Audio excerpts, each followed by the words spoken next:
The good offense is reflected in Bob Chandler, whom you saw seconds ago, and Cliff Branch, whom you see now, and in Raymond Chester, the tight end. So Plunkett is using his weapons, but tonight, his team must stop another great offensive unit because Jim Zorn, the southpaw quarterback, reminds one of Fran Tarkenton in his prime. And he can hit his targets like Sam McCullum right there, like the great Steve Largent. He knows how to make that team go. What a matchup tonight.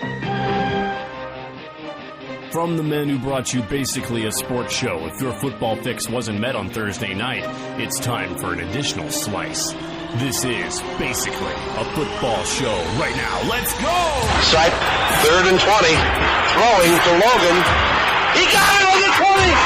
5 touchdown, Dave Logan! I don't believe it! The Berg on first down. 26 seconds to go. Long ball. Man is open. It'll go for 6. J.J. Burden. Toss it to Carnell, hand it off to Taylor, flip it back to Campbell. He's got a man open downfield, Robinson at the 40, 35, 30, 25, 20, 15, 10. Touchdown, Tigers! 67 yards. And no timeouts for the Chargers. As Rivers goes for the big ball to Ajira Tutu, and he has it for the touchdown. Tannehill ends zone wide open. Touchdown, Dolphins. Brian Hartline. Welcome to basically a football show. I'm Zach, along with me is Greg. Greg, no college this week. There was Army-Navy. Army got close, but Navy beat them for the 17th straight year. I heard 13th. 13th? I was really surprised. I knew that Navy had a pretty good streak going. I had no idea it was 13 games. The uniforms were a little disappointing, but... Yeah, they really were, especially Navy's. Navy's kind of went with the... They went with the Don't Tread on Me flag with the red stripes. That's all right. Yeah. Could have been better, but eh.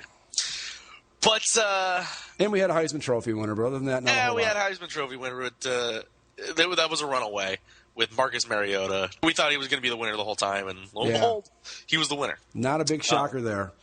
No. Actually, relevant Ohio State note. Mariota received the second highest percentage of possible points, 90.92, in Heisman voting history, behind only whom, Greg? Archie Griffin? In 2006, with 91.6%. Troy Smith? Troy Smith. Really? Yeah. Wow, I don't remember Troy Smith being that dominant over the rest of college football that season, but okay. It was probably just a down year in college football. I think it probably was, and I'm not knocking my buddy Troy, but yeah. So congratulations to you, Marcus. Well, speaking of, you want to hear a really neat Heisman Trophy trivia bit here? Sure. You know who Bo Jackson is, right? Obviously. Yeah, of course. Bo Jackson. Do I know Bo? Of course I know Bo. Bo Jackson, believe it or not, when he won the Heisman Trophy, it was the closest Heisman vote in the history of the Heisman Trophy.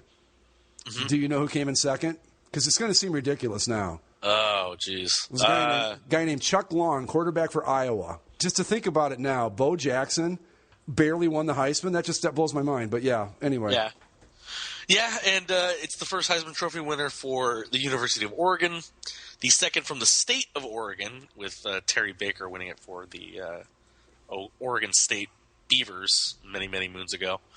Yeah, and the first non-USC Pac-12 winning quarterback in forever. So congratulations to him.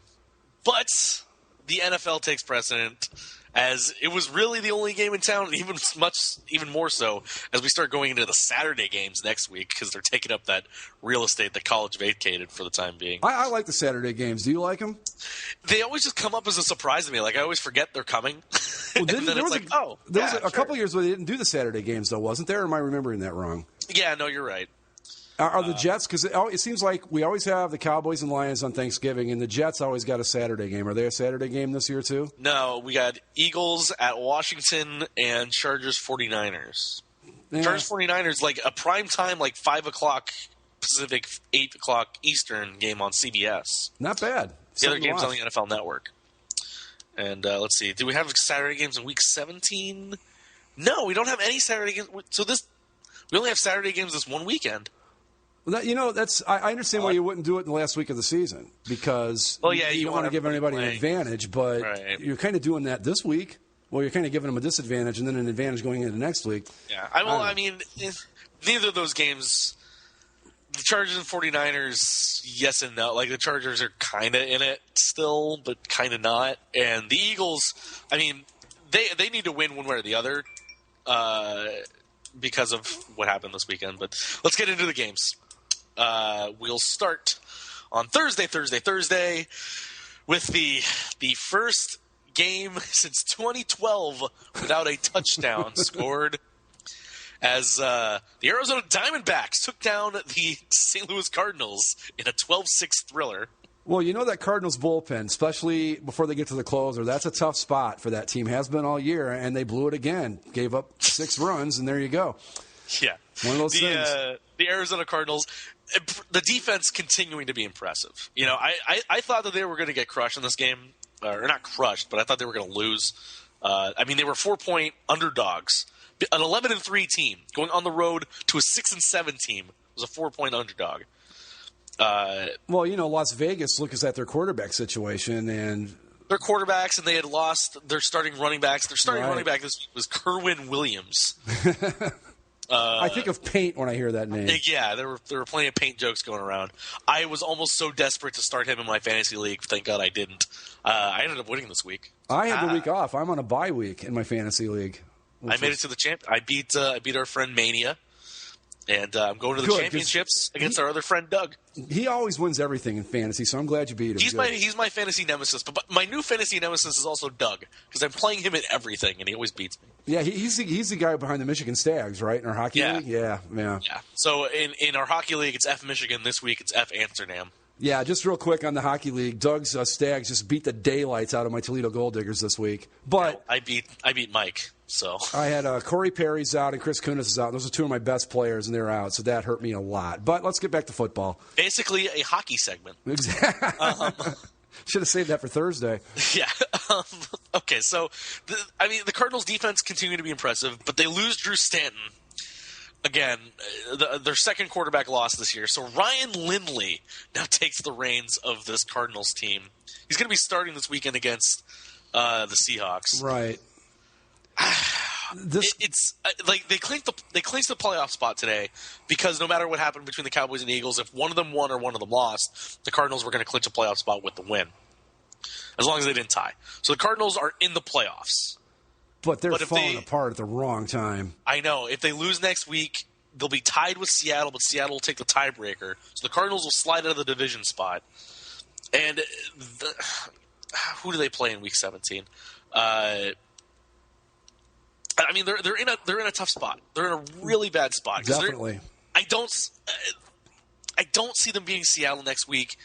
But Seattle's had a lot of trouble scoring recently, and this Cardinals defense is playing at its highest possible level. Well, I think what you saw in that game on Thursday night were 2 really good defenses. Now, granted, neither one of these teams are the Packers or the Colts or the Broncos or the Patriots on offense, but still, those defenses are very solid. The Cardinals finished with Seattle and then San Francisco. So, yeah, they're at San Francisco. And those are 2 really great defenses, so good luck, guys. San Francisco's fallen off the wagon here a little bit, but they're still a decent enough team to try and upset the Cardinals. Absolutely, and the defense, no matter how bad Kaepernick plays, that defense is still rock solid. So they've got a really tough road the rest of the way here. And because the rest of the teams that are in the playoffs, except for the NFC South, in the NFC, they're all 10-4 right now. So unless any of those teams lose out the rest of the way, which I don't see, the Cardinals could fall all the way to the 6th seed and have to go to Dallas or Philadelphia. But if they can hold on for the 5th seed and go to New Orleans, Carolina, Atlanta, maybe. But this team was having a very promising season, and there's no way. Not now. Maybe they win a playoff game. Maybe. The only way these guys can pull this off at this point, because they lost their top running back, they're down to their 3rd-string quarterback, and that doesn't work in the NFL like it does in college. The 3rd-string quarterback who wasn't even on the roster 3 weeks ago. And I also heard the last time he was there was in training camp, and the only reason they signed him is because he was in training camp with them, and he already knew the system, so he didn't have to teach anybody. I also heard, too, that they're going to have a package of plays available for their rookie quarterback. I don't even know his name. I can't remember his name. Yeah. But this Cardinals team is just after such a great start, the wheels are coming off. And kudos to them for getting an important win against the Rams, but you're getting a really good idea of what we're going to see the rest of the way with these guys. That 12 points, that might be a lot compared to what they get in the next 2 weeks. Yeah, so it's going to be all on that defense. If the defense can score some points, maybe. But they're going to have like a 2000 Baltimore Ravens type run with that defense, to even get close to even in an NFC Championship game. But we'll move on to Sunday. We'll start in Indianapolis, where the Colts a little tight there against the Texans. Not the best performance of the year by the Colts, but they do just enough and win 17-10 and clinch the NFC South for the third year in a row. And the Texans also lost Ryan Fitzpatrick in this game to injury. So do you know who came in at quarterback, Craig? Was it Thad Lewis? Tom Savage. Tom Savage. Okay. Yeah. I know that they're looking at Case Keenum and Thad Lewis, who we talked about on Basically Sports Show Thursday, Thad Lewis, who I can't believe is still around. Because Tom Savage also got injured. Oh, no. He came in to back up Fitzpatrick. Because Mallett was already out with a torn pec. Right. Then Fitzpatrick breaks his leg, I think. Right. And now Savage hurt his knee.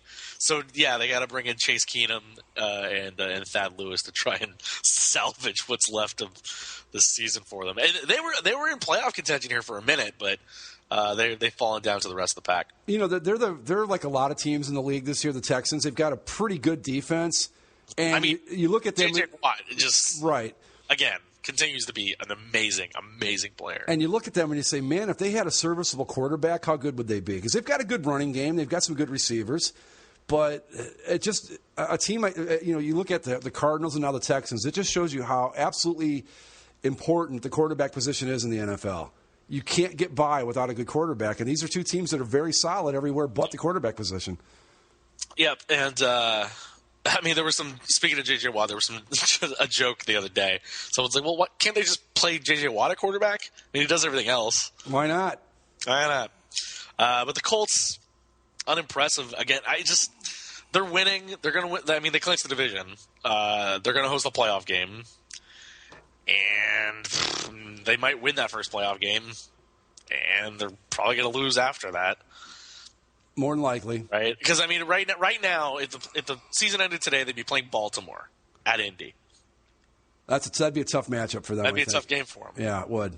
I think they could pull it out, but it'd be tough. Well, see, but just like I was talking about a second ago, the Colts have a great quarterback and not a lot else. They got T.Y. Hilton. They got a decent receiving core, and that's about all they have, and they're 10-4.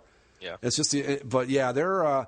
It's a shame too because I'd like to see them do better, but they seem to be stuck in this holding pattern where they're going to win the division and maybe win a playoff game and then get knocked out. And you're in a tough spot. It's hard to improve when you're going 11-5, 12-4 every year. Right, because they're not being pushed by the division. I mean, the Jaguars, Texans, and Titans. The Texans are the only team that even kind of make something of themselves recently. Right. But even then, they're not great. So, Colts are a division champ for the third year in a row. Congratulations, Colts. We'll move on to another team that clinched the division. The New England Patriots, not making any games here with the Dolphins. A 41-13 win, 24 points there in the third quarter. Tom Brady keeps being Tom Brady. And the Patriots clinched the AFC East for the seventh year in a row, I believe, with a move up to 11-3 in the top seed in the AFC. Yeah, I remember back a few months ago. Yeah. Brady's finished. The Patriots probably aren't going to be that good this year. That's why football's fun because we overreact to things. It sparks conversation, but football is also stupid because we overreact to things. Absolutely. But, I will say this, though. We've seen this Patriots team do this before. Uh-huh. And they look great right now, and they are great right now, but we've seen them do this for quite a few years now, and they don't seem to be able to punch that final ticket and get that fourth Super Bowl ring. So we'll see. But, yeah, they look real tough right now. I wouldn't want any part of them if I had to play them, believe me. Yeah. I still don't believe in their receivers or their running backs. No. Because they don't, use any of them consistently. But they put up the points. But, again, I think that's more of a function of Tom Brady and Rob Gronkowski. Well, and you look at them, too, and, like, they went to Lambeau a couple weeks ago and played the Packers. And the Packers, not a great defense, but they're a solid defense. you can shut down the Patriots. And if you've got they're not unbeatable, but, fortunately for them, they've got the AFC to contend with. And really, there's only one team I can see in there that could actually stop them, and that would be the Broncos. Mm-hmm. So they're in good shape. Yeah. We'll keep shifting around here to another bigger game. I mean, strangely a big game. This shouldn't be important, but it was. As the Steelers went into Atlanta to play the Falcons, a tight game. The Steelers played well, get a big lead there early, but the Falcons kept with them. And, the Falcons needed this game, but they slide down to 5-9. Now they're a game out in the NFC South. They have to win out to even have a shot at this point, don't they? Well, we can look at that in the playoff machine. I think so. They finish up at New Orleans and home against Carolina, so they could win out. But we'll see what the playoff implications are when we get to the machine. Yeah, right. They have to beat New Orleans next week. That's a given. Fortunately, and this is going to sound crazy, they have the Saints in New Orleans where they're not very good. Right. But the Saints looked good outdoors last night, but we can talk about that in a minute. But yeah, so then the Steelers move up to 9-5. They're currently 5th in the AFC, just a half game behind Cincinnati, though. And so is Baltimore moved up to 9-5 too. That division's so stupid to look at. Well, you got Cincinnati is going to play Pittsburgh in the last game of the season, so it could get interesting in the AFC North. Yeah. You're going to have a couple of 10-win teams out of that division that aren't 10 wins good, that's what's going to make it interesting. Yeah. Speaking of the Ravens 20-12 over the Jaguars. I don't know. Jags played them tough. Yeah, they played them tough, but so the Ravens are 9-5, Steelers are 9-5, the Bengals are 9-4-1. Well, the Bengals moved up to 9-4-1 because I don't know how we didn't start off with this. I mean, it's the lead story, Greg. Jonathan Manziel. Ugh. The Bengals shut him out 30-0. I will say this: had the Cleveland Browns started you or me at quarterback on Sunday, they would have had just as many points as they had with Johnny Manziel. That's how bad he was. Johnny Manziel, 10 of 18 for 80 yards throwing the ball.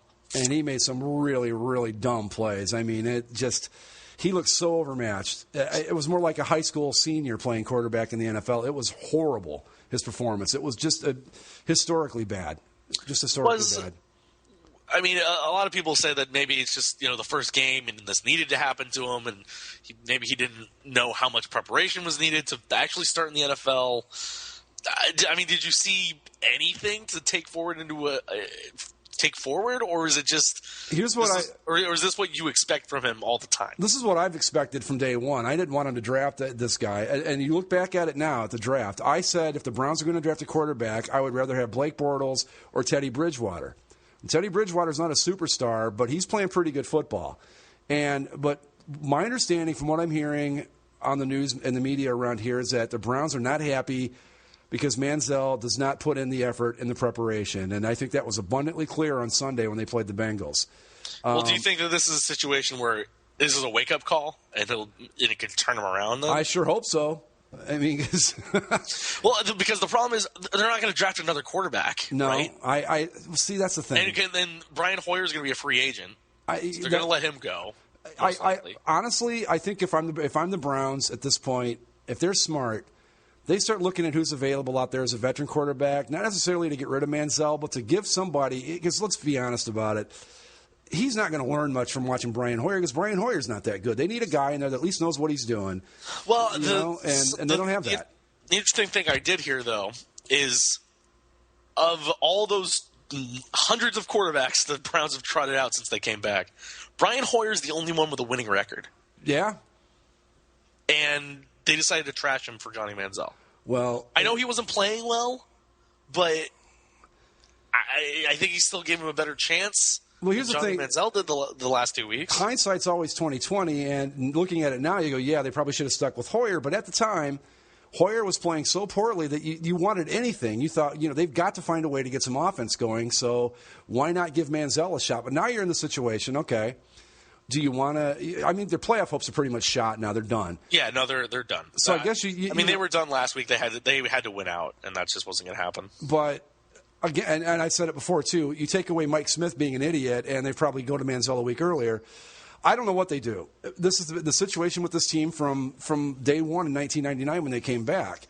They can't seem to figure out how to rebuild properly. They've got a great defense now, but you're in a position now where you've either got to go out and find a quarterback that you can plug in and play right away, or you've got to develop Manziel. By the time he develops, well, guess what? Your defense is old and not as good as they used to be, and we're right back to square one. I don't know what they do. They're 7-7. They're still better than I thought they'd be this year, so there's that, I guess. Yeah, but again, all those 7 came with Brian Hoyer. Yeah, and against some of them against the porous NFC South. Right. I mean, they have really one good win this year, and that was against the Bengals a few weeks back on Thursday night. Other than that, they haven't really beaten anyone good that I can think of. They beat the Steelers, too. That was a pretty good win. Well, here's another question. Were the Browns punished for starting Johnny Manziel or punished for looking like feces, literally? I think both. I put in my weekly best and worst uniform matchups of the week. I said the only thing uglier than Johnny Manziel's performance was the uniform he was wearing. Oh, my God, were those things I don't know horrible. why they – some teams I understand the monochrome because it's a color. Right. I understand brown's a color. But wearing all brown gives different connotations than, say, the Bills wearing all blue or something like that, you know? You can be nice about it and say the Browns looked like Tootsie Rolls, the brown with the orange at the end, and that would be fine. But that's not what most people said. No, they went a different direction. Yeah. And, yeah. It was just an ugly game all around. Yeah. So the Bengals, impressive performance by them, but I don't know. I think there was just so much hype and hoopla surrounding Manziel that this was probably what was going to happen one way or the other. And the Bengals were looking for revenge from that big blowout, too. So. Just one real quick thing on the Browns before we move on. Yep. This is what I also thought all along, is that the reason Manziel hasn't started is I don't think Mike Pettin thought he was better than Brian Hoyer. I think it became a situation where they had nothing to lose by giving Manziel a shot, but I don't think at any point did anybody in that coaching staff say, yes, Manziel's the better option than Brian Hoyer. Right, because they drafted him, and I'm sure ownership and the fans were like, well, we got to see this guy. We want to see this guy.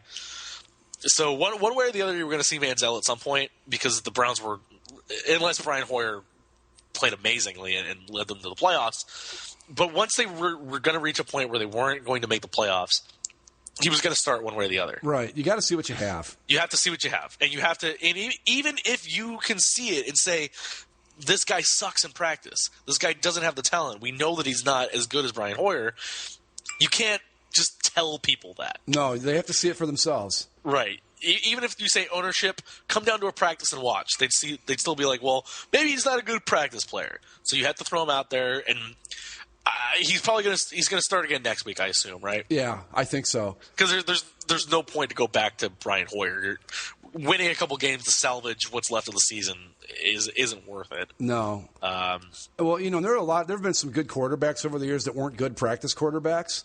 Yeah. So maybe that's the case. But what I saw on Sunday was a guy that was just so completely overmatched and so overwhelmed by an NFL defense, he just didn't know what way was up. It was awful. Well, it'll be interesting to see how he plays against a surging Carolina Panthers team next week as they continue to fight for a division. The Browns are still going to play a big part in the freaking playoff race because they have to play the Panthers. Yes, Panthers, and the Ravens in Week 17. I'm telling you, the Panthers are going to win out and take that division at 7-8-1. Wait and see. The other thing from this game, and this is probably something we'll talk more about on Thursday. Andrew Hawkins of the Browns, wore a protest shirt before the game, saying "Justice for Tamir Rice and John Crawford." They were two boys, essentially, a 2-year-old and a 12-year-old, I think, that were shot by Cleveland police because they had toy guns. And I believe the 2-year-old was shot when the police immediately arrived on scene and they saw the gun. Wow. So the Cleveland police, of course, just like the St. Louis police did, released a statement saying that the thing was pathetic. We have great respect for the Cleveland Police Department. And we also respect our players' rights. And it's a whole bunch of garbage. It's the same kind of issue that we had in St. Louis with the St. Louis police. So we'll get plenty more into that there. But just to note that it happened. Looking back at the scores, let's just go back to the top so I can eliminate these things. Giants beat Washington 24-13. Good-looking uniform matchup. That's about all I can say about that one. Robert Griffin III had to come back into the game because Colt McCoy hurt his neck. So reluctantly, they're going to start RG3 for the rest of the year. From the things you thought you'd never hear department, there you go. RG3 coming off the bench. Again. Thank you, Washington, for being bad and allowing the Giants defense to rack up some points and help me in fantasy this week. Thank you. There you go. And what was Greg's number one uniform matchup of the week? The Chiefs stay in the wild card race with a 31-13 win over in Kansas City. Raiders 2-12, 0-7 on the ROAD. Well, the nice thing is, the Chiefs are in the playoff hunt. Great, blah blah blah. Great uniform matchup. God, it looked fantastic. Just looked beautiful. What are the Chiefs now? 8-6. So where are they at? 6. Where are they at? They're at the kind of on the outside looking in right now, right? Right, because Baltimore and Pittsburgh are 9-5, and they're the two wild cards. So I mean, they have to hope that Baltimore, the Chiefs play the Steelers next week. That's obviously a huge game. Yeah, very much so. If the Chiefs win that game, they knock the Steelers out and they move in to the playoff race because they'll have the head-to-head. Where do they play that? Pittsburgh. Okay, that might be a tough one for them. Yeah. But so they have their destiny in their hands because they play the Steelers next week and they play the Chargers in Arrowhead in Week 17. And the Chargers will still be hanging around, so they'll need to get that game too. But yeah, they got. I mean, next week's win or go home for both those teams, pretty much. Well, I'm looking at some of these schedules. I mean, Pittsburgh's got two tough games with the Chiefs and the Bengals. You got the Chiefs playing obviously the Steelers and then the Chargers. It's going to be a good finish to the NFL season this year. Other than the NFC South will be interesting too, but not in the same way. Yeah, the Ravens. Where are the Ravens? The Ravens play the Texans and the Browns.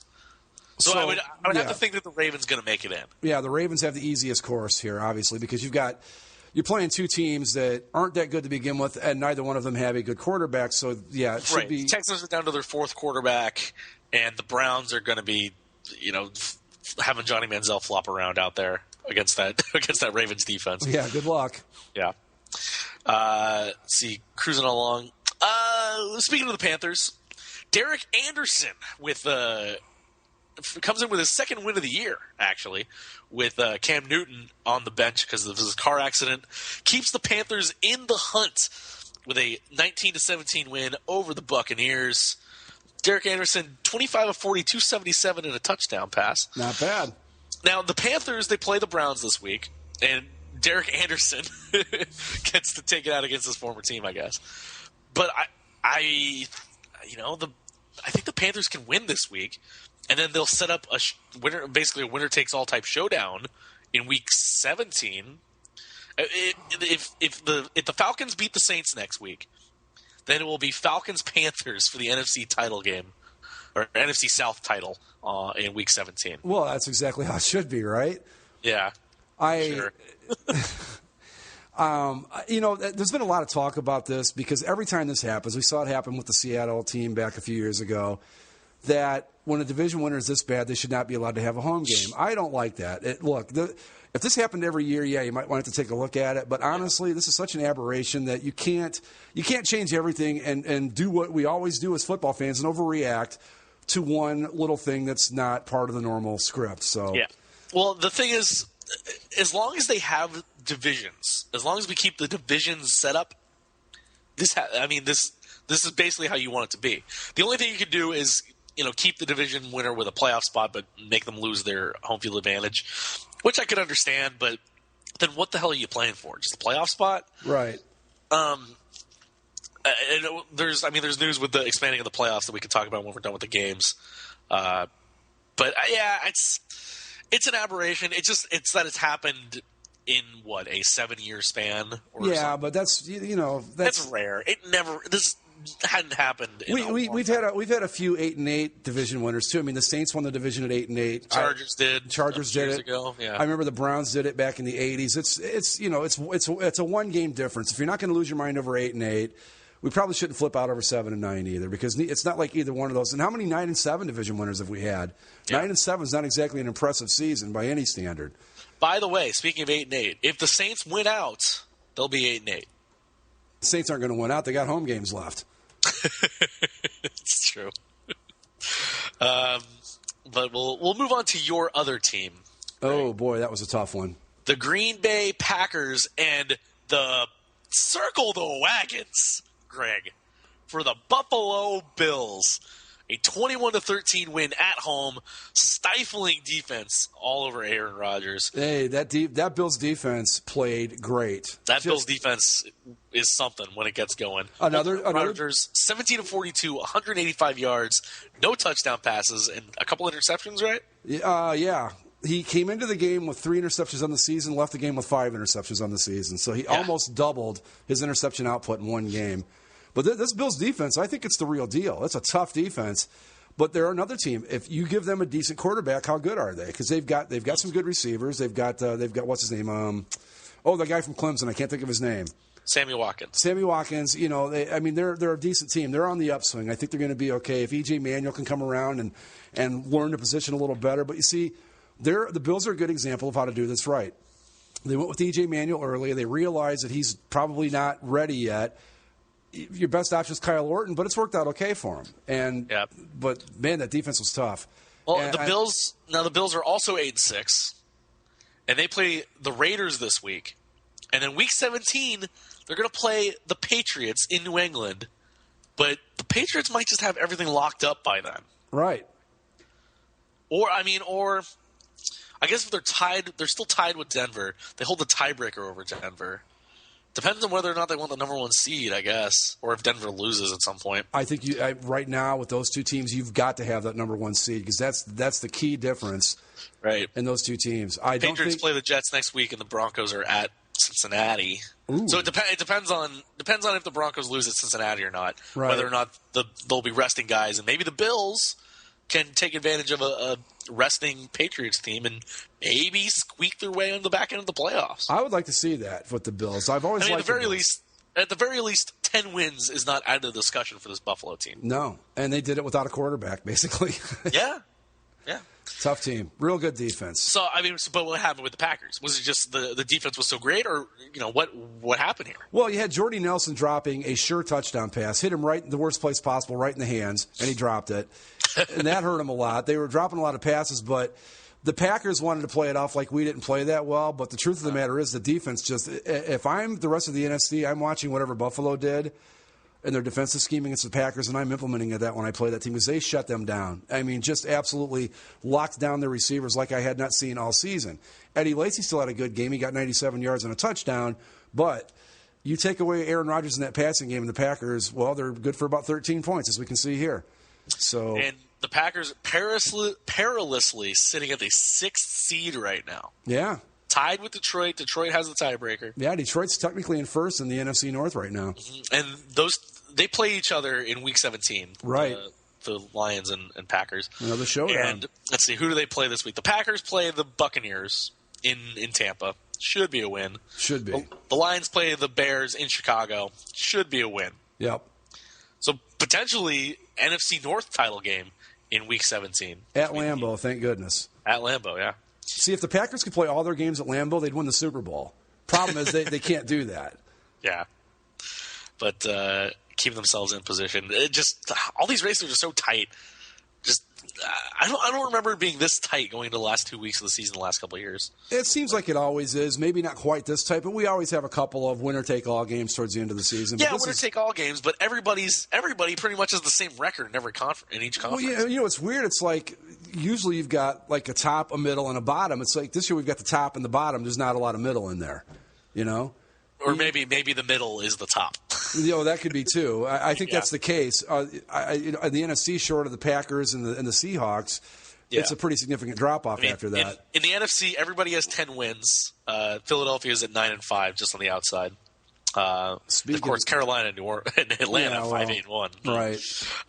And then in the AFC, everybody has 9 or 8 that's in the playoff hunt right now. So, all right there. Pete Rozelle's dream come true. Yep. The New York Football Jets with a 16-11 win over the Titans. Nothing to talk about there. One thing to talk about. There was a fight.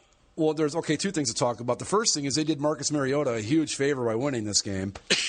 Yeah. Took themselves right out of getting him. And, well, I mean, they can still get Jameis Winston, which I think would be the better, would be the more fun choice. Could you imagine Jameis Winston playing for the Jets? Oh my God! Exciting. Don't you think with the Jets too, if they had the choice between Mariota or Winston, they're going to take Winston 7 times out of 10 just because they're the Jets? Yeah. Yeah. Yeah. I mean, not that any of these places are really good for Marcus Mariota to land in. I'm talking like media-wise because I heard him on Dan Patrick yesterday. He's not terribly media savvy.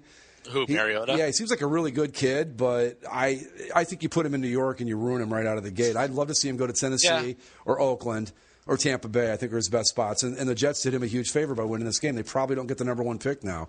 And if I'm the Titans, I'm going out and finding people out the streets to play these last 2 games so I make sure I lock up that number 1 pick.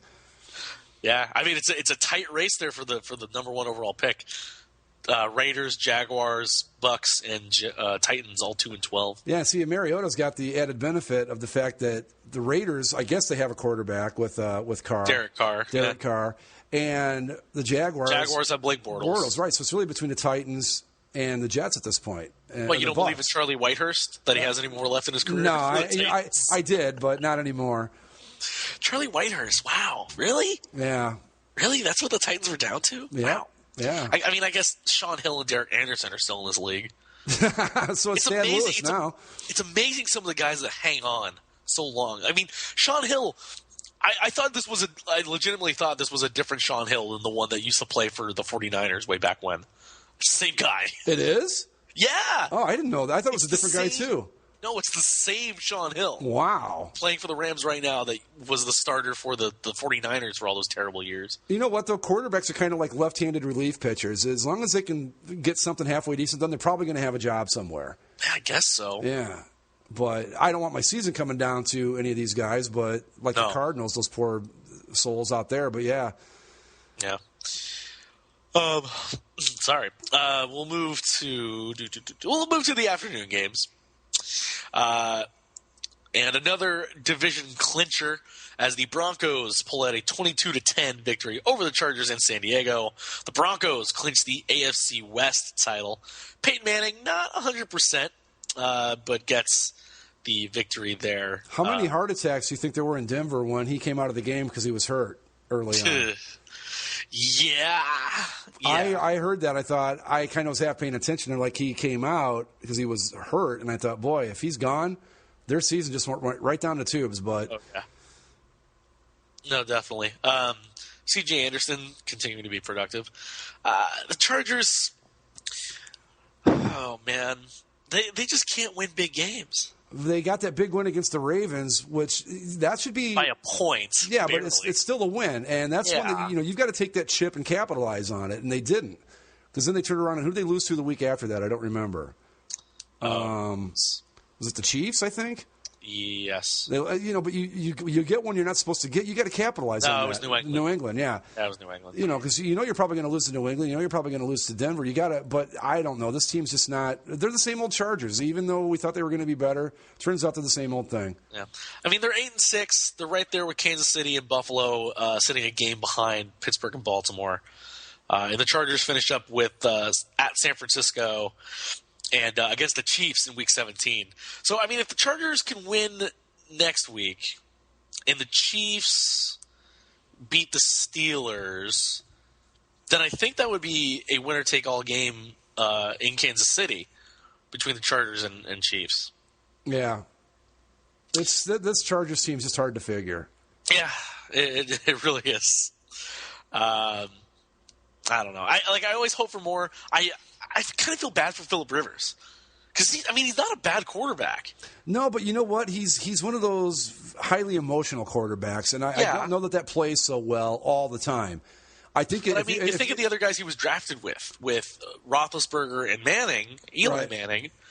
He's not any worse than either of those two guys. No, he's probably better than Eli is. I would think so. Yeah. But he's the one of those guys that doesn't have 2 Super Bowls. Right. He doesn't have any. I'm trying to think of another quarterback class like that where it was like that. But, yeah, I just don't know that his act. He's not bad. He's not a bad player at all. No, he's got a lot of talent. But like I said, I think that screaming and yelling bit, it just wears on a team after a while. I think you've got to know when to do that and when not to. Like I think Peyton Manning's the master of it. He knows when to pump his guys up, and he knows when to get on their asses. It seems like to me, Phillip Rivers only knows how to get on their asses. He doesn't know how to do the other half of it, and I think that hurts him in the long run. Yeah. But that's me looking at it from 3,000 miles away on a television set. I don't know what goes on in the locker room, but that's just my best guess because he's talented. They've got a decent team out there, but yeah, they had their shots with him early on in his career. Yeah. I think back to that AFC title game against the Patriots where they were hosting it in San Diego, and just couldn't get over the hump. Was that when Marty Schottenheimer was still the coach? Yep. Yeah. They had a great. Weren't they like 14-2 that season? Yep. Yeah. Yeah, they were 14-2. Welcome to Marty Ball, guys. He will get you to the promised land almost all the time. That's the strangest thing. We see it in other sports and with certain teams where it's like they're good all the time and they end up losing. But at least they would make changes. But I think Marty Schottenheimer is the only coach that I can think of that was that consistent in his career, where he was dominant during regular seasons, just flat out dominant, but couldn't win anything in the playoffs. Did he ever make a Super Bowl? Nope, not as a head coach. No. He lost a lot of AFC Championship games. I can tell you that. I know from experience. It's strange. He's a great coach, but I think he just got so conservative in the playoffs that it was just easy to beat him. The minute that the kickoff in any huge game, he started playing not to lose. And you play to win the whole way to get there. You can't all of a sudden play not to lose the rest of the way. I saw him do it. You think he would have learned or something? You think he would have, but he didn't. Yeah. Because, if I remember that championship game against the Patriots, they were just, they scored 10 points or something like that? It was just so typical of Marty Schottenheimer. But that's a discussion we can have when we're doing the history of the NFL someday or something. Yeah. Let's see. Where am I going? Already mentioned the Lions. They stay at 10-4 with a 16-14 win over the Vikings. Tight. It was a close one there. But the Vikings are actually playing really well here down the stretch. They're not laying down for anybody. No, and that Lions defense is really good too. We're talking about great defenses. That Lions defense, you don't hear a lot about the Lions this year. They're sitting at 10-4, and they've got a really good defense. They're having trouble scoring points, but they're not going to be an easy out for anybody if they get in the playoffs. And this, I like the direction this Vikings team's headed in. I think they're going to be good. We'll head out west to the biggest rivalry that isn't anymore. The Seahawks down the 49ers 17-7. Not a good offensive game for either side. The Seahawks defense is doing really well, but only 17 points. Yeah. And this is what I was talking about when we were talking about the Cardinals. This is the Seahawks offensive output the last several weeks. 17, 24, 19 against in a win against Arizona in Seattle. Excuse me.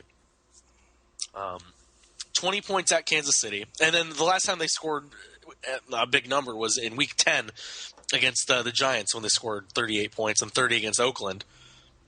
But, against any of these upper echelon teams, they're not scoring a whole lot of points outside of Week 1 way back when against Green Bay. Right. It's 17, 24, 19.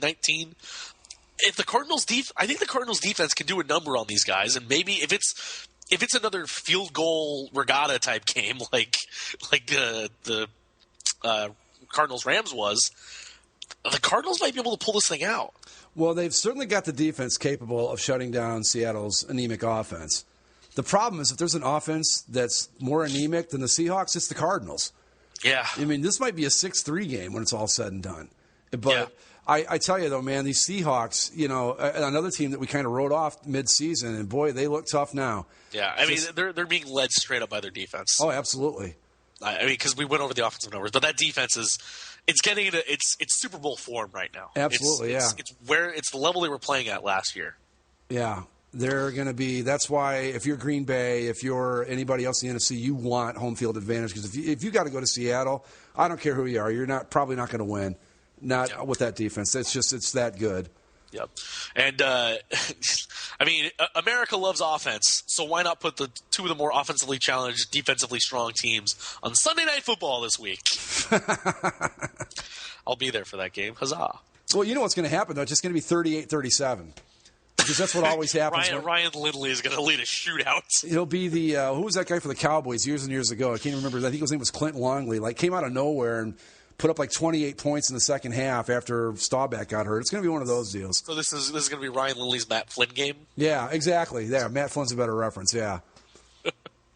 We'll move on to Sunday night where the Cowboys and Eagles met up again for the second time in 3 weeks. And after the Eagles demolished the Cowboys on Thanksgiving, the Cowboys returned the favor with a 38-27 win in Philadelphia. They moved to 10-4, take over the lead in the NFC East by a game. Tony Romo, a great game, 265, 3 touchdowns. DeMarco Murray, 31 rushes, 81 yards, 2 touchdowns. He had surgery on his left hand yesterday on a bone thing. Supposedly still going to play this weekend, though. So, a minor thing, but still something to take into account as the Cowboys move forward. I got to admit, I thought the Cowboys were going to lose this game. So did I. I can't believe they won. I can't believe they won in the dominant fashion they did. And are they legit? I mean, have we been missing something with these guys all season? No, I mean it's when they can use DeMarco Murray effectively and then play off the play action like they do with Tony Romo. They can do great. And the defense showed up early for them. And I mean that's been a question all season. Even when they were doing well, it's like, well, this thing's going to go down the other side, and it did for a little bit. The defense came down, but they're playing consistently. But, I mean, look at the time of possession. The Cowboys, 41 minutes, 55 seconds to the 18 minutes and 5 seconds for the Eagles. Right. And, that's normal because the Eagles play super fast. But this is even out of proportion for a normal Eagles fast play game. The Cowboys just controlled the ball. And they only won by 11 points because when the Eagles can score, they can score quickly. But yeah, I shouldn't say dominant. I should say I did not expect the Cowboys to go in and win 38-27 in this game is what I should. It wasn't necessarily a dominant performance, but the thing to really take into account, though, the Cowboys are 7-0 on the road. Yeah. They're only 3-4 at home. Well, but, we talked about this on basically a sports show. The way it's set up right now, and I read something about this, that Cowboys Stadium is so freaking huge, it's not hard for fans of other teams to get tickets there. So if you're the Cowboys, do you really even want to win the division? Do you want to play on the road instead? Well, I don't know. I guess it would depend on who they play, but right now they play Green Bay. They're probably either going to play Green Bay, Seattle, or Arizona.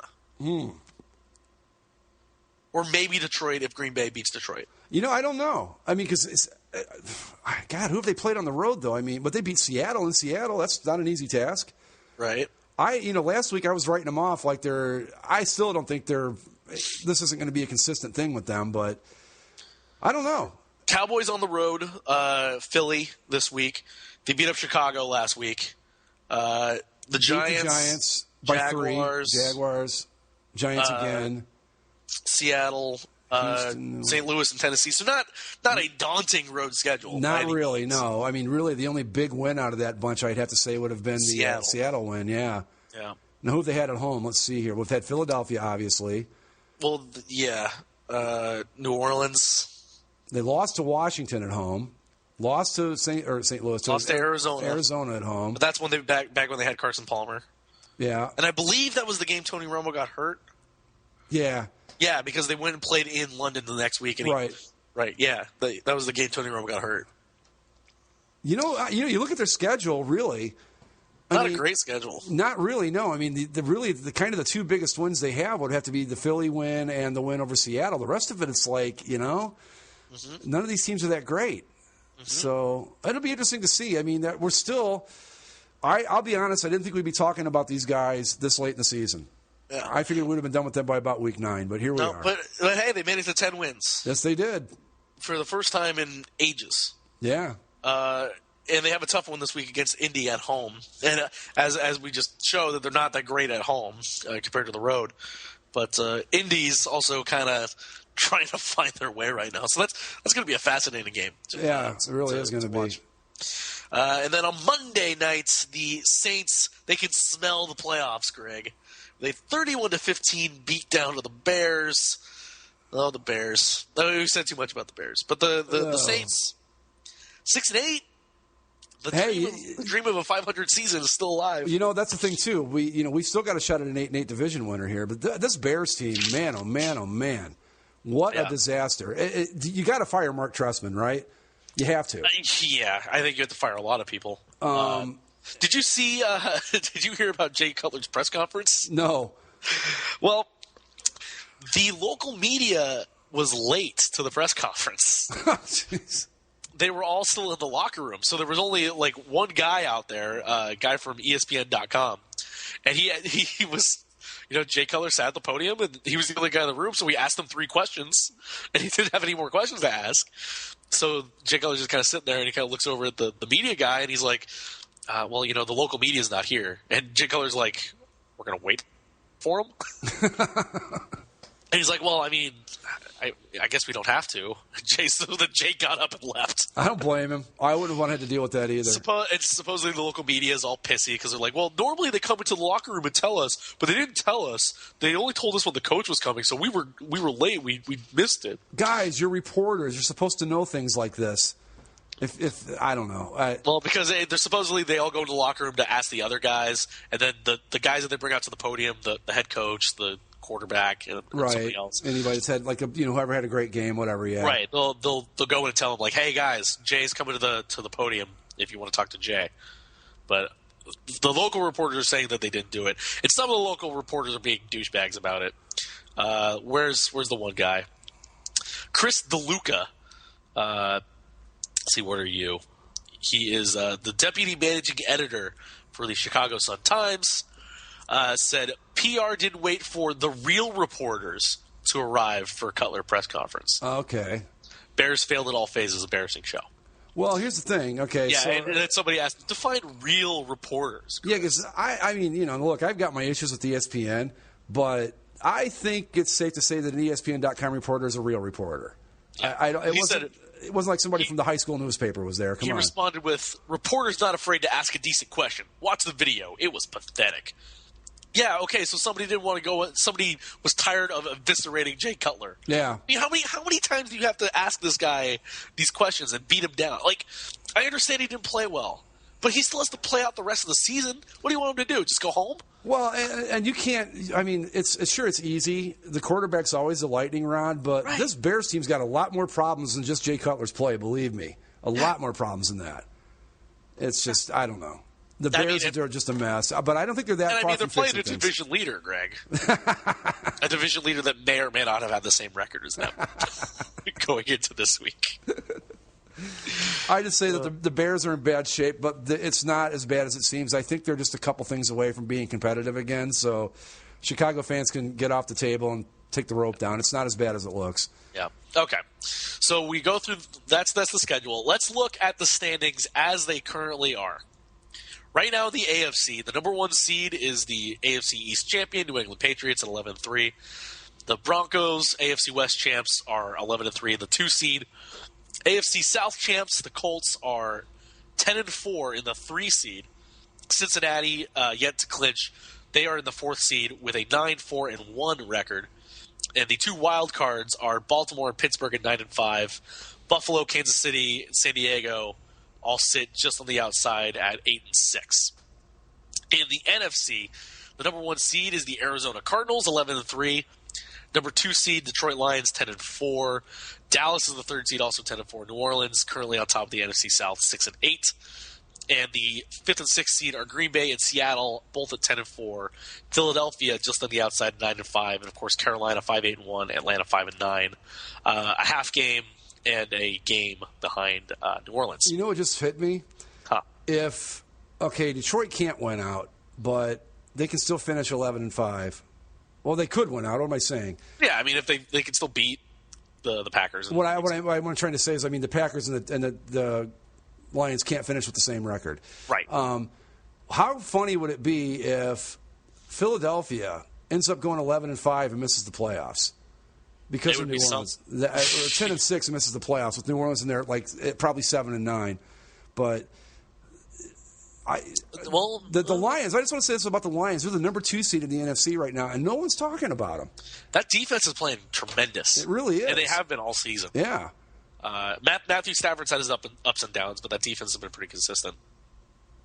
I mean, we'll see what they can, because the last time they made the playoffs, it was in a road game, and they got beat down by the Saints, if I believe. I think I remember that correct. So it'll be interesting to see if the Lions can get into the playoffs, win the division, get a bye, yeah, and get a home game. Well, here's in the playoffs. Looking at what they can do. Looking at the NFC right now, if you had to make a sneaky pick for the Super Bowl, I like the Lions. Yeah, you know. Yeah, because the thing with the NFC is there's one bum team in it already. Yeah, I mean, and really 2 if you want to count the NFC South winner, because the Cardinals, they're 11-3. Right. They don't have any quarterbacks. Yeah, they're not going to win a game. So that's a team you could already take out of the NFC race. Right. You could and barring something miraculous, you could take the NFC South winner out. So really, it's a race between 3 teams. Right. And Dallas, you might not have faith in Dallas. Green Bay's been shaky. Seattle's all defense. But here's the thing, all these though. teams have flaws. Well, here's the thing. You look at the Detroit Lions, okay? Okay, the Packers are shaky, right? The Cowboys are shaky. I think if you get the Packers on the road, you've got them. You're going to beat them. The Seattle defense is incredible, but if there's one team in that bunch that has a defense that can hang with them and enough offense to beat them, it's the Detroit Lions. I mean, the Lions, they're first in opposing rushing yards, 14th in opposing passing yards, 9th in passing offense, only 30th in rushing, but they're 7-1 at home. You know, this is if they can get those home games. Yeah. Because I think if Arizona falls out, Detroit, whoever wins the NFC North is probably going to be the number 1 seed. More than likely, yeah. So I'm telling you, man, I hadn't really paid any attention to this team, but right now I like the Lions as a dark horse Super Bowl pick. Yeah. They've really got a path in front of them that they could take it. Yeah. Man. Well, we laid out the teams. We have the ESPN playoff machine in front of us. So we're gonna run through the last 2 weeks of the season really quick. We're gonna give you the playoff teams right now. Don't even need to bother to watch the last 2 weeks of the season. Because our predictions with the NFL have been so on the money this year that you can just write them down. Yeah. So solid. Yeah. Right. So let's go through week 16 really quick. Do you have it up? Yep. Okay. Do you want to do all of them or let's just do all of them? Let's just do all of them. Oh, you want to see something funny? Hover your cursor over the Jaguars logo. Okay. See? Okay, then take it off. They have the old Jaguars logo grayed out. And then the new one pops up. New one. That's funny. Good job, ESPN. That's lazy. That's lazy work. Yeah. Okay, so let's go through all these really quick. Titans, Jaguars. I'm taking the Jags. At home, Jaguars take it. Yep. Eagles over Washington. Yeah, definitely. Oh, Niners over Chargers? You think? I'm taking San Diego on that one. You taking San Diego? Yeah, because the 49ers can't score more than 12 points in a game. So all the Chargers have to score 2 touchdowns and a field goal, they win. Simple as that. Yeah, okay. That's their goal. Vikings, Miami. I like the Vikings. I do too, because Miami's got pretty much nothing to play for at this point. The Vikings are they're the team that we're going to be talking about next year in the preview show. We're going to be like, hey, we like this Vikings team, and they'll end up going out and going 3-13. But right now, I like them. Going with the Vikings. Ravens over Texans, easy. Yeah. I think. Lions over Bears. Yep. Panthers, Browns. Panthers. I don't know if Derek Anderson's still going to be starting this game, but you got to give it to the Panthers on the road. Here's a couple of the bigger games. Falcons, Saints in New Orleans. I'm going with the Falcons. I think I'm going to go with the Falcons too. I think that offense can when they need to, because they almost beat the Steelers this week. Oh, and they put up a lot of points at Green Bay too. They did a good job there. Yeah, they're scoring points right now. Right. So I think that's good for them. Packers over Bucks. You got to go with the Packers. In a game that's going to be a lot closer than it should be, but yeah, I'm taking the Packers. Here's the other tight one: Steelers-Chiefs in Pittsburgh. I think I got to go with the Steelers. Same here. Much as I want to go with the Chiefs, so do I. But it comes down to two things. Okay, the Chiefs are a great running team, but that's it. The Steelers can run and they can pass, and when everything's working, they're real tough to beat. And it's in Pittsburgh. I like the Steelers in that one. Yep. Pats over Jets. Easily. Rams over Giants. Yeah, got to go with the Rams. Bills over Raiders. Yep. Ooh, Colts Cowboys. That is a really interesting game. I like the Colts. I do. I think Andrew Luck's got enough to well, but then again, how are the Colts at stopping the run? That's the question here. Not great. Okay, I'm gonna have to go over to the Cowboys then. They're not great. But okay, Murray's got to pull it out of his ass. I'm going with the Cowboys. That's gonna be a really tight game. Yeah, I'm gonna probably lean with the Cowboys on this one. Yeah. By the way, we can't pick ties if you're curious. Yeah, I don't want to pick a tie. Neither do I. Cardinals Seahawks. I'm going to be at this game. I would love for the Cardinals to pull it out and just to shove it to everybody and win the NFC West, but I don't see it. I mean, one of these teams is a quarterback, the other one doesn't. I mean, you really like Ryan Lindley's chances against that Seattle defense? I don't. I'm going with the Seahawks. I know. I want to, but I don't. And then we got Broncos and Bengals in Cincy. I'm going with the upset here. Yeah, Broncos haven't been impressive lately. I'm going with the upset here. I like the Bengals in this one. And the Bengals need this win because if they lose, then either Pittsburgh or Baltimore takes that seed away from them. I like the Bengals in this one. Yeah, I think we can go with that too. All right. So going into Week 17, our playoff teams would be, I guess Seattle has the tiebreakers. Seattle would move from the 5th seed all the way to the number 1 seed with a win over Arizona. Wow.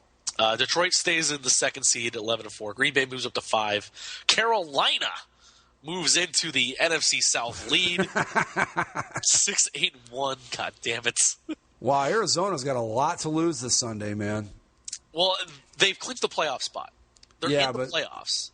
Actually, the worst thing that could happen for the Eagles is a Cardinals loss. Yeah, because now the Eagles are sitting there. If they win, they'll be 10-5, and they'll be a game behind, but no way for them to break in. Which, too bad for them, I guess. Yeah, so now all of a sudden they got to hope that the Cowboys lose somewhere along. In our scenario, now you've put the Seattle Seahawks as the number 1 seed in the NFC. Yeah, you can forget it at that point. Unless the Lions can somehow get there. I like of the teams left. Now, the Cowboys have already beaten them in Seattle, so there's that. Yeah, I don't think they could do it twice. I don't think they can do it. Maybe, who knows? But the second, for me, it's still that offense is not producing enough. The defense is great, but say you get the Lions go up there and you have those two great defenses going against each other. Right. Which offense is going to win out over the other defense? Well, see, that's what I'm saying. All you got to do is have Stafford hit Megatron a couple times, and that could be the difference in that game. Right. If it's the Lions Seahawks, yeah. Wow. In the AFC, I think if the Patriots win, the Broncos lose, I think that clinches the Patriots the number 1 seed no matter what because they had the tiebreaker over Denver. Right, yeah. Denver could the best they could do is finish 12-4. Worse. Right. Yeah, that would do it. Yep. So then Cincinnati would move up to the 3 seed at 10-4-1. Indy drops down to the 4 seed. The 6th and 5th seed are both Baltimore and Pittsburgh still at 10-5. Pittsburgh at Indy, oh God. That's the one game I do not want. Remember the Ben Roethlisberger? Yeah, I know. Yeah. And then he fumbled, and then we ran it back, and then Ben Roethlisberger grabbed him by the freaking shoelace. That play won the Pittsburgh Steelers the Super Bowl that season. It lost Peyton Manning a Super Bowl. Yep, it sure did. It came right down to that. Yep. Like of all the playoff losses the Colts have had, to the Patriots and to the Chargers, that is the one that still burns in my craw. Oh yeah, it still sticks there because it's like, oh man, Jerome Bettis is going to run in and end this thing. Oh no, he fumbled. Oh my God, we're returning it. Oh my God, he's running away. Ben Roethlisberger's not going to get caught up by a shoelace. Okay, but then Mike Vanderjagt, he's the most consistent kicker in NFL history. Freaking shanks it. Yep. Or idiot liquored up kicker shanks it. truer words were never spoken by Peyton Manning. See, and I have a game like that stuck with me since 1987. It's not even a playoff game. It was when the Cleveland Browns played the Indianapolis Colts at home and lost, costing them the number 1 seed in the playoffs because the Browns couldn't stop freaking Eric Dickerson when it mattered. And anyway, but yeah. All right, Week 17. NFC South title game kicks us off. Panthers, Falcons in Atlanta. I like the Falcons in that one. Yeah, for me, it depends on if Cam Newton is back. Right. I'm going with the Falcons. I'm going with the Falcons. I'm going to go with the Falcons too. So we have the Falcons winning the NFC South at 7-9. 7-9. How about that? Natty Ice getting it done. Yeah, when it counts. Browns, Ravens. Johnny Manziel upsetting the Ravens' playoff hopes? Nope. Not in Baltimore. Nope. No. Baltimore.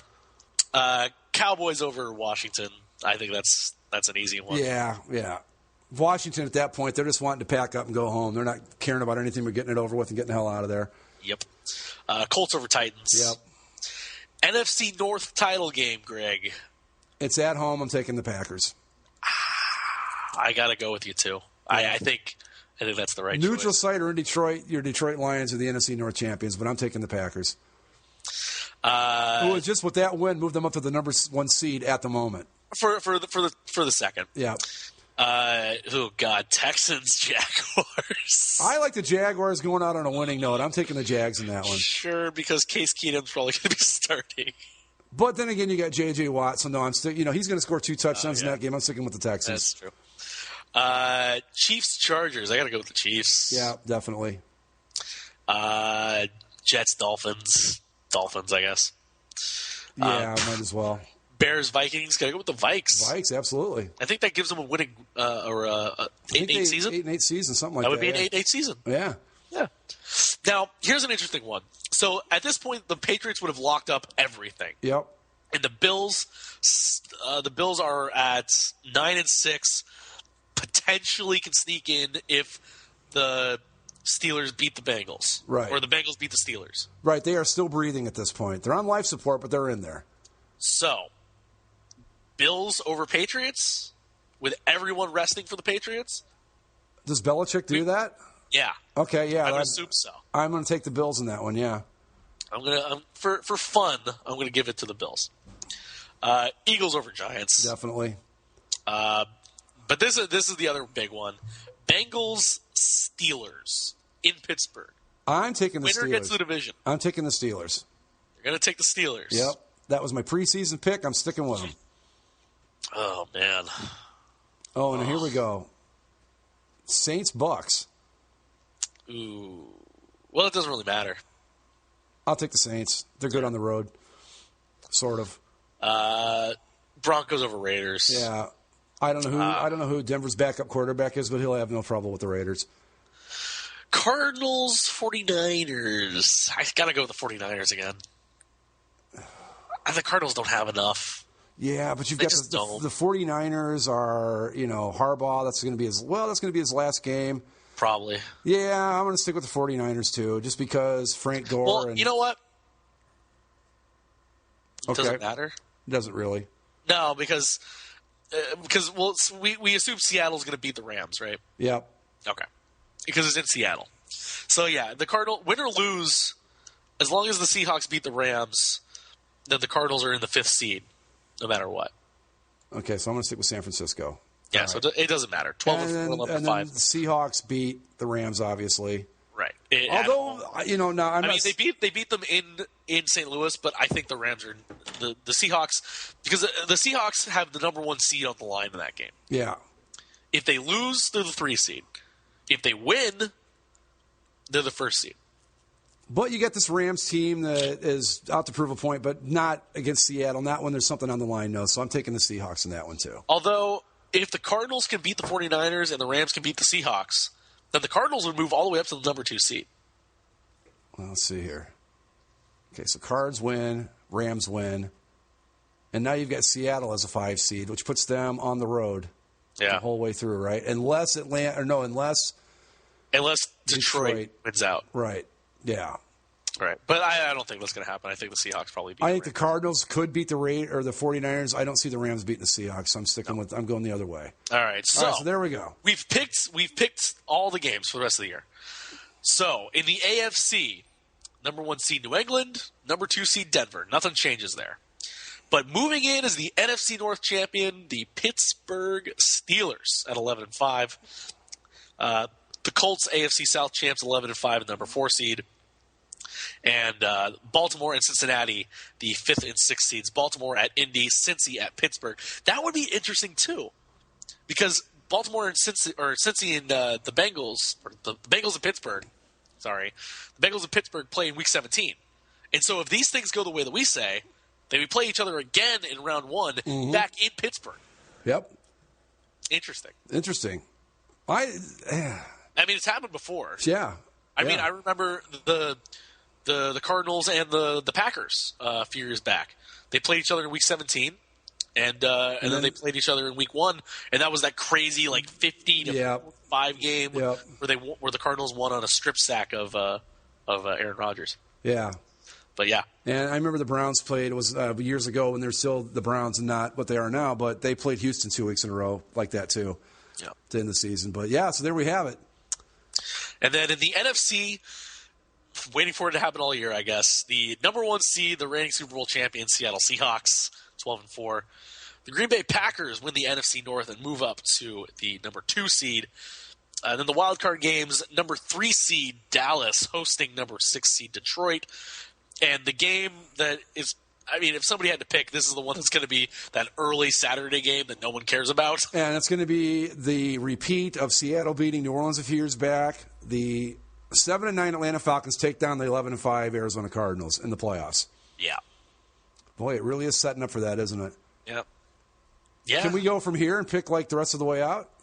Well, you want to do that? Let's see here. Oh, yeah, let's pick the playoffs. So let's take it to fine. Well, no, we'll save that for next week. We're going to need but these are just our potential matchups. These could all change. This is true. All right, let's take it from here. Okay. All right. In the AFC, can Pittsburgh beat Cincinnati 3 games in one season?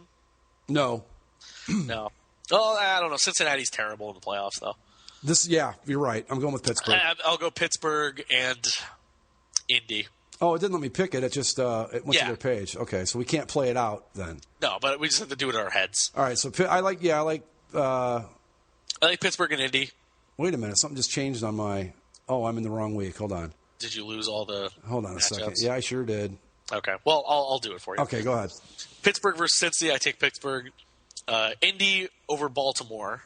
Yeah, at home. Yep, Colts are at home. Yep. So then the second round, you would have Pittsburgh at Denver and Indianapolis at New England. Colts aren't going to beat the Patriots. It's going to be the same thing as last year. Yeah. And Broncos Steelers.